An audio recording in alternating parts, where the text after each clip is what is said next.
दानिश कनेरिया समझता है कि उसके साथ अच्छा सलूक नहीं किया गया, तो उसको ये कम से कम पाकिस्तान के खिलाफ इस किस्म की बयाना नहीं देने चाहिए।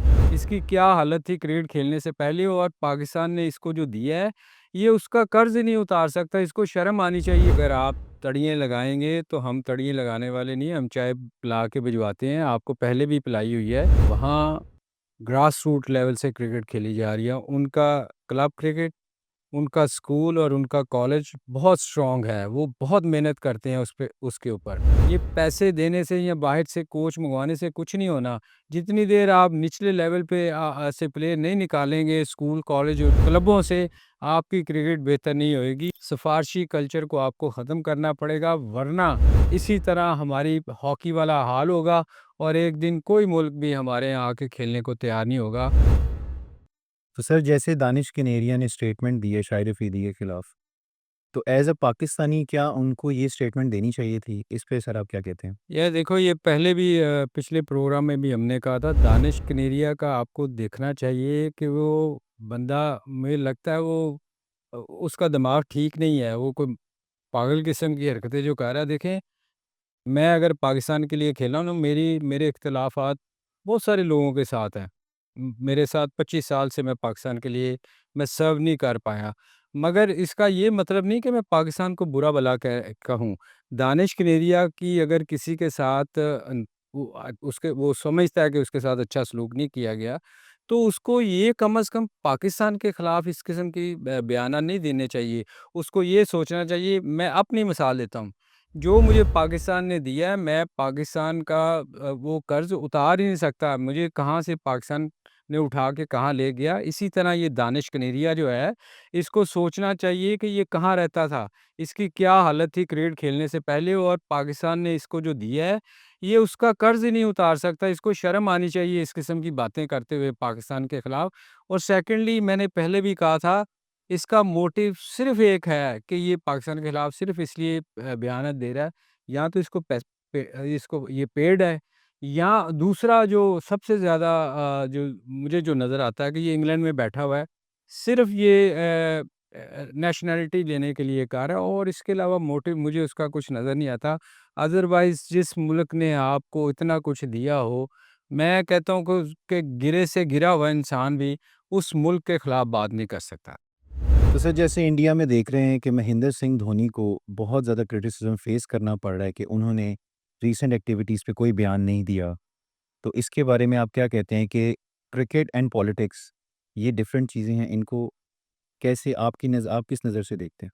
यार देखो, ये तो मुझे बड़ा ही अजीब किस्म की हरकत लग रही है। जैसे छोटे बच्चे मोहल्ले में नहीं होते कि वो मेरे घर के आगे से गुज़र के दिखा। मतलब छोटी-छोटी बातों पे आप स्पोर्ट्स को बीच में लेके आ रहे हैं। धोनी उनका ग्रेट कप्तान रहा है। आप सोचिए कि ये उसके साथ इस किस्म की हरकतें कर रहे हैं, और फिर इन्होंने हमारे जो मुझे सुनने में आ रहा है कि 18 चैनल इन्होंने बंद कर दिए हैं।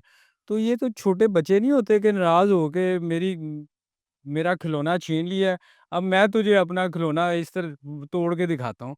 ये इस किस्म की हरकतें नहीं करनी चाहिए। स्पोर्ट्स में कभी भी सियासत नहीं आनी चाहिए। देखें, हमारे हमारे चैनल्स पे देखें, आप पाकिस्तानी चैनल्स को देखें, हमारे जर्नलिस्ट ने कभी कोई इस किस्म की बात नहीं करा कि जंग लग गई, ये हो गया। इनका चैनल जब भी आप लगाते हैं, वो लगता है पता नहीं कितनी एक बारूद फट चुके हैं, और इतना ये शोर मचाते हैं। मेरा ख़्याल थोड़ा-सा दोनों मुल्कों को देखना चाहिए, और हमें सोचना पड़ेगा कि क्या हम अफ़ोर्ड करते हैं ऐसी चीज़ें। मेरा ख़्याल है कि हम दोनों इस ऐसी चीज़ें अफ़ोर्ड नहीं करते। देखिए, पाकिस्तान को अगर आप तड़ियाँ लगाएँगे, तो हम तड़ियाँ लगाने वाले नहीं हैं, हम चाय पिला के भिजवाते हैं, आपको पहले भी पिलाई हुई है। तो आप सोचना चाहिए आपको कि क्या हम आवाम के लिए ये जो कर रहे हैं, क्या उनके लिए ये ऐसी चीज़ें हमें करनी चाहिए?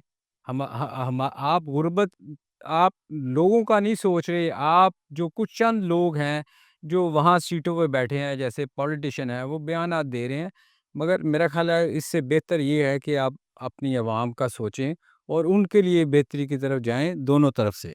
तो सर जैसे कि हम आईपीएल में देख रहे हैं कि एक 14 साला यंगस्टर ने 100 किया है 38 बॉल्स पे, सूर्यवंशी। तो क्या ऐसे रीज़न्स हैं कि पाकिस्तान में भी पीएसएल हो रही है और यहाँ पर क्यों ऐसे यंगस्टर्स परफ़ॉर्म नहीं कर पा रहे, या हमारे सिस्टम में क्या चीज़ की तब्दीली की ज़रूरत है? आप क्या कहते हैं?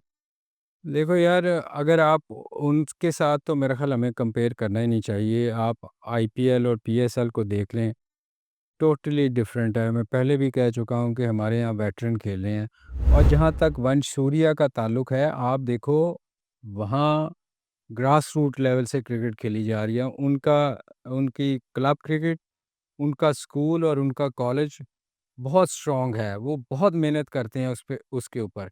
हमारे यहाँ क्या है, हमारे यहाँ हम ग्रास रूट लेवल पे कोई कोशिश नहीं कर रहे। हम कोशिश कहाँ आके कर रहे हैं कि पीएसएल से प्लेयर निकालें। पीएसएल से मैं हमेशा कहता हूँ कभी प्लेयर नहीं निकलेगा। आपको एक आध प्लेयर ज़रूर मिल जाएगा। एक्सेप्शनल हर जगह होती है कि वो आपको अच्छा एक आध प्लेयर निकल जाए। मगर आप पीएसएल से प्लेयर नहीं निकाल सकते जितनी देर आप लंबी क्रिकेट नहीं खेलेंगे। मैं हमेशा कहता हूँ, या ग्रास रूट लेवल पे आपकी अच्छी कोचिंग नहीं हुई होगी, वहाँ जब तक आप प्लेयर नहीं निकाल सकते। देखें, हमारे यहाँ कोचिंग कब शुरू होती है? जब लड़का पीएसएल में आता है या पाकिस्तान क्रिकेट टीम में आता है। निचले लेवल पे हम काम ही नहीं कर रहे। अब आप देखें, नाफे, ख्वाजा नाफे खेला था। वो बाकी लीगों में खेल रहा है, हम यहाँ उसको मौका नहीं दे रहे। साइम अयूब इसलिए बेहतर प्लेयर हो गया कि उसको इस्लामाबाद ने बहुत लंबा खिलाया। वो इवन वो स्कोर करता रहा, नहीं करता रहा। इसी तरह हारिस को देख लें आप। हारिस में अगर मेरा ख़्याल है कोई भी कप्तान होता या कोई भी टीम होती, हारिस को बाहर निकाल देती as a wicket keeper, as a batsman. वो स्कोर नहीं कर रहा था। मगर वहाद इस्लामाबाद है जिसने उसको मौका दिया और अभी पिछले कुछ मैचों में उसने स्कोर किया है। तो इसी तरह नाफ़े को अगर हम चांस दें, हम अपने यंगस्टरों को मौका दें प्रॉपर। और दूसरी बात ये है कि जितनी देर ग्रास रूट लेवल पे हम नई तैयारी करेंगे, आप कभी भी बड़े प्लेयर नहीं निकाल सकते। अब मैं उसकी इनिंग देखी है वंश सूर्या की। मेरे ख़्याल में वो तो ऐसा मैच्योर किस्म का प्लेयर लग रहा था। क्रिस गेल ने 100 किया हुआ है 30 गेंदों में, और ये सेकंड बंदा है जिसने 36 गेंदों में शायद 100 किया है। उस वो एक मैच्योर प्लेयर था और ये एक यंगस्टर ने ऐसी इनिंग खेली है। मैं देख रहा था, इसने पहले बॉल पे छक्का मारा है और अपना 100 जो किया है वो राशिद खान से उसने छक्का मार के किया है मिड विकेट पे। तो ये मतलब राशिद खान वो बॉलर है जिससे लोग डरते हैं। आईपीएल में बड़ी नपी-तुली बॉलिंग करता है, मगर मेरा ख़्याल में इससे मैच्योर इनिंग मैंने बहुत सारी इनिंगें मैंने देखी हैं। इससे अच्छी इनिंग नहीं मुझे देखने को मिली। तो मेरे ख़्याल में हमें भी पाकिस्तान को ये सोचना पड़ेगा कि क्या हम इस किस्म की तैयारी कर रहे हैं? आने वाले दिनों में मुझे पाकिस्तान की क्रिकेट का कोई अच्छा नज़र नहीं आ रहा हाल। इसलिए उसकी रीज़न ये है कि हमारे कई सालों से मैं देख रहा हूँ, हम पाकिस्तान में स्ट्रगल कर रहे हैं, हम टूर पे जाते हैं, हम टूरों पे स्ट्रगल कर रहे हैं। तो पाकिस्तान को अपनी क्रिकेट को बेहतर करने के लिए बहुत सारी चीज़ों पे काम करने की ज़रूरत है, जो हम नहीं कर रहे।